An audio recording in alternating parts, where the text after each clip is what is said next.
Hi and good day. So another day, another plate. And today pag-uusapan natin ang plate 2 natin, which is ang title nun is engineering lettering. So itong title block natin is already may binigay na ako sa inyo na paano gumawa nito as well as the dimensions. Pero kung papansinin nyo, yung font size niya is medyo niliitan ko. So pwede naman yun na medyo palitin natin yung font size, in which yung mga guidelines natin, yung guidelines dyan is ginawa kong 2 mm yung distance dito. So 2 mm yung distance dyan ng mga guidelines. Pwede naman kasi yun na para medyo maliitan natin yung font size. Okay. So paano ba natin gagawin ang plate 2, which is yung standard ng mga lettering natin? So may bibigay ako sa inyo na mga guide ng mga directions ng lines, and yun yung susundan natin. So ang gawin muna natin is gumawa tayo ng block na susundan natin sa paggawa ng lettering. So probably ang plate 2 natin merong 2 pages. So kaya ito gagawin natin na plate 2.1, which indicates na yun yung page 1, and plate 2.2 yun yung page 2, kasi medyo marami. Diba, gagawin natin is ile-lettering natin from A to Z at saka from 0 to 9. So, bali, ilang letters yon. Okay, so, ang first na gagawin natin is gumawa muna tayo ng box na 3x3, 3 cm by 3 cm. So, ang gagawin is mula dito sa borderline, measure tayo ng 1 cm, 1 cm here. Then, markan natin dyan. And then, bilang tayo ng 3 cm. 1, 2, 3. Mark. Then, another 1 cm. Tapos, 3 cm ulit. 1, 2, 3. 1 cm. Then, 3 cm. 1, 2, 3.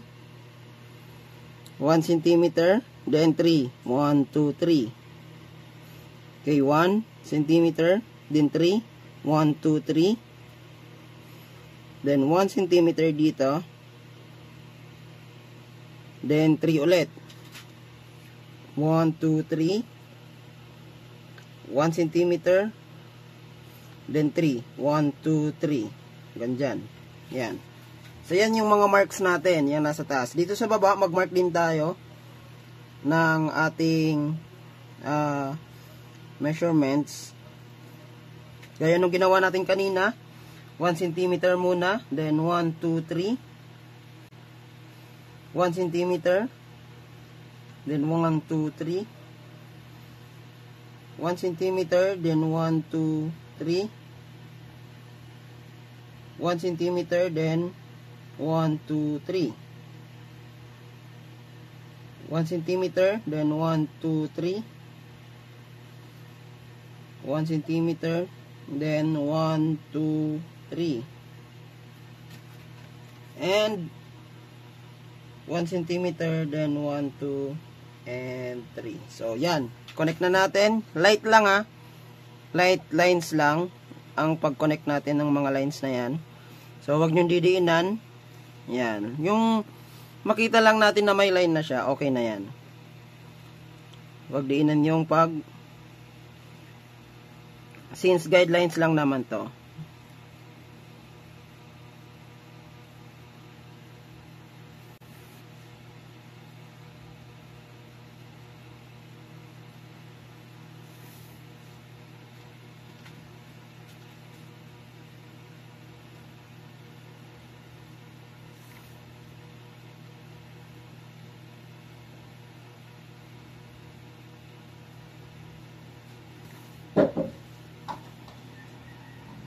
Okay, so yan.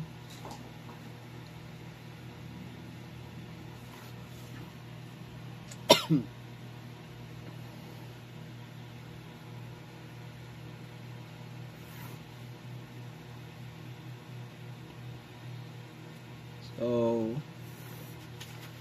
yan, connect lang natin siya ng i-connect hanggang dun sa dulo.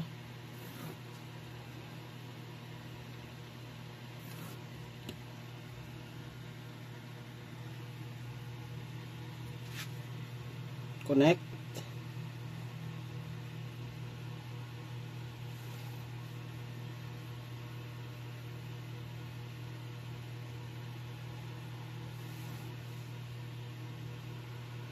ito.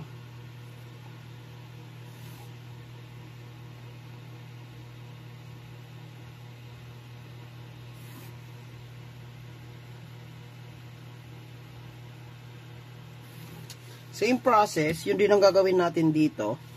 Measure tayo ng tagwa 1 cm galing sa taas.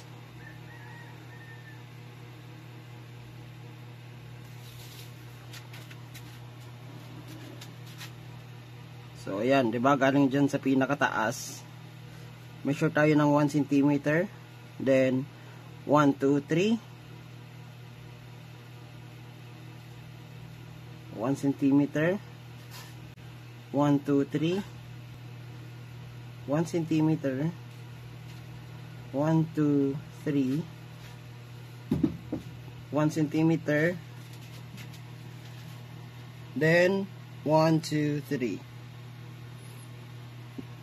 On the other side, ganun din.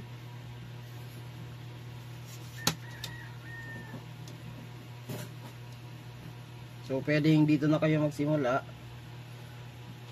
1 cm, 1, 1, 2, 3. 1 cm, 1, 2, 3. 1 cm, 1, 2, 3. 1 cm, 1, 2, 3. Ayan. Then, connect nyo na yon. Ito. At ito.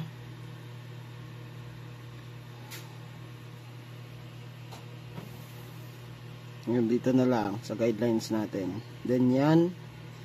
And this one. So kung papansinin nyo, makaka-form tayo ng mga box dyan. Yung mga box na yan, dyan natin isusulat yung lettering natin.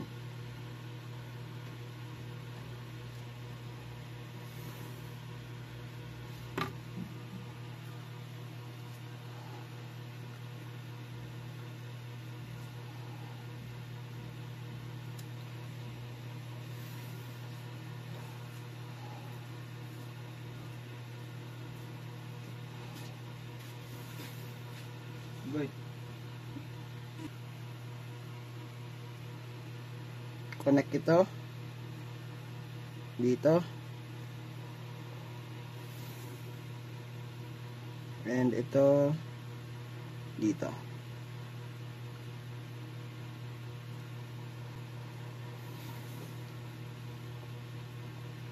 And ito dito.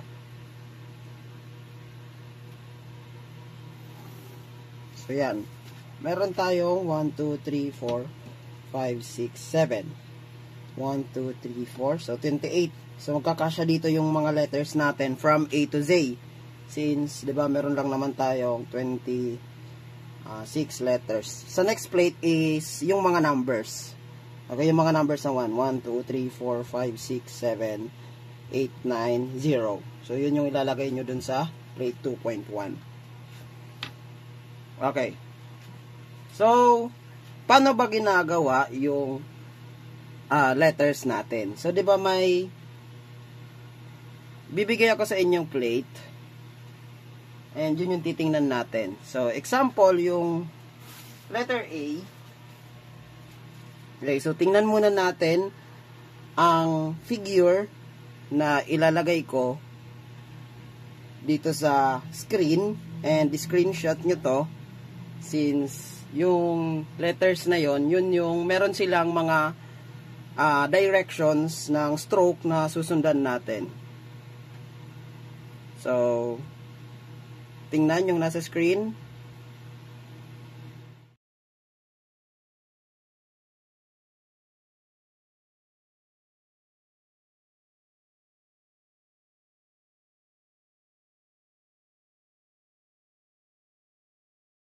We will divide each box by 6 by 6. So, kunin ang inyong ruler, and then every 5 mm or 0.5 cm. So, yan. Yung mga kalahati niyan, magmamark kayo dyan. Yan, dyan. Every kalahati, imamark nyo. Tapos, dito rin sa baba, imark nyo rin para isahan na lang.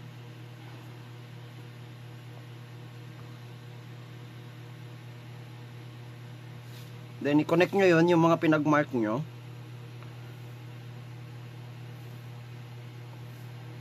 Light lines lang, ha.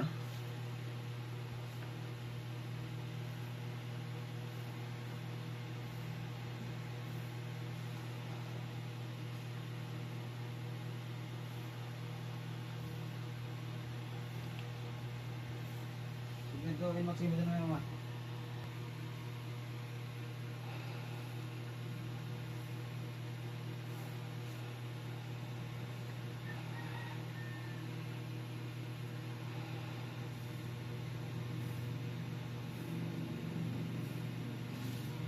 Okay, so pupunuin nyo yan, lahat yan, ng mga ganitong vertical lines na tagpo 0.5 yung distances.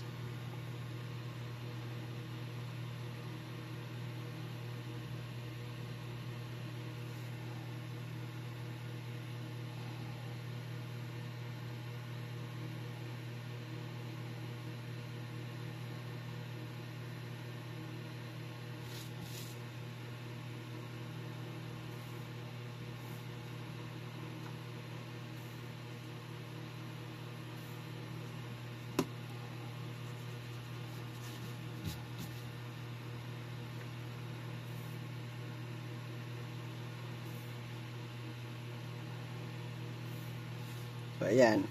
After nyo na i-drawing yung mga vertical lines, is magdodraw naman kayo ng mga horizontal lines para magkaroon kayo ng pahiga, and yung square natin na 3 cm by 3 cm is mahahatiin natin yun into 6 by 6. Kaya kung nakikita nyo, yung letter A dyan is meron ng 6 by 6 na mga box na maliliit. And yung sumunod, which is yung susulatan natin ng letter B, meron na rin siyang 6 by 6 na box. So, yun yung gagawin natin. After nyo madrawing yung vertical, is magdrawing naman kayo ng mga horizontal lines. You draw those horizontal lines na nakapahiga para magawa nyo yung 6 by 6 na box. Naputol kasi yung video. Kaya yun yung nangyari dyan. So, kaya nagkaroon ng 6 by 6 na box. Lahat ng box na maliliit na meron tayo is dodrawingan natin ng 6 by 6 na box. So, naputol pala yung video, hindi ko napansin. And, nagawa ko na yung A. So, dito na lang sa B. So, 'di ba? Gaya nung naandun sa ating pinakitang picture. So, after nyo magawa yung box na merong 6 by 6, kasi 'di ba by 0.5 to, by 0.5 yung each distance diyan. So ang gagawin natin is susundan natin yung nandun sa picture. So yung stroke, halimbawa, yung stroke ng A, yung first stroke is ito pababa. Pero freehand, hindi ako gumamit diyan ng ruler. So ito yung first stroke pababa. Second stroke is ito naman, pababa naman siya dito. And yung third stroke is pa ganyan. So, titingnan nyo lang yung mga position ng mga points dun sa box. Halimbawa, yung B.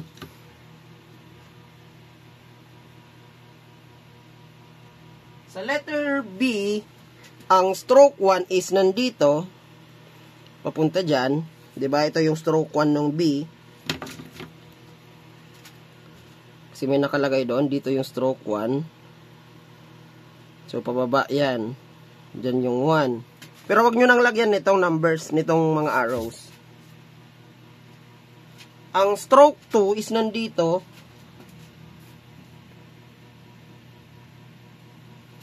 Up until sa pang-apat na box. 1, 2, 3, 4 hanggang dito. So, papaganyan yung stroke 2. Yung stroke 3 is nasa ikatlo, 1, 2, 3. Papaganyan. And then, yung stroke 4 is nandito. Okay. So, ganyan daw yung start dapat nung B. And then,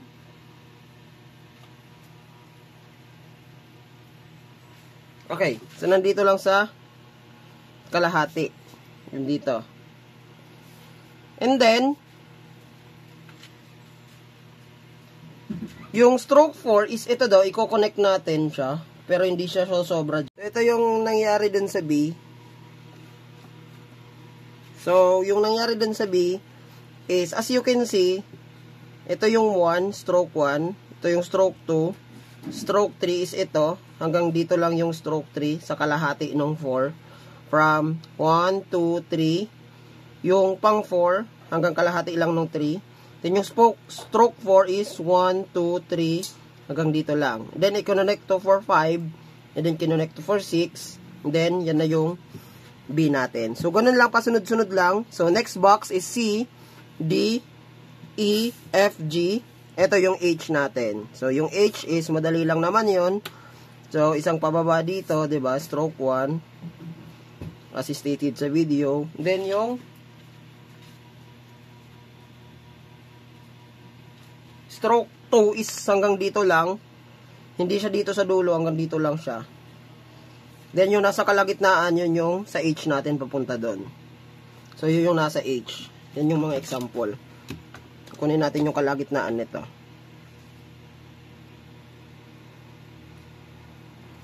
Yan.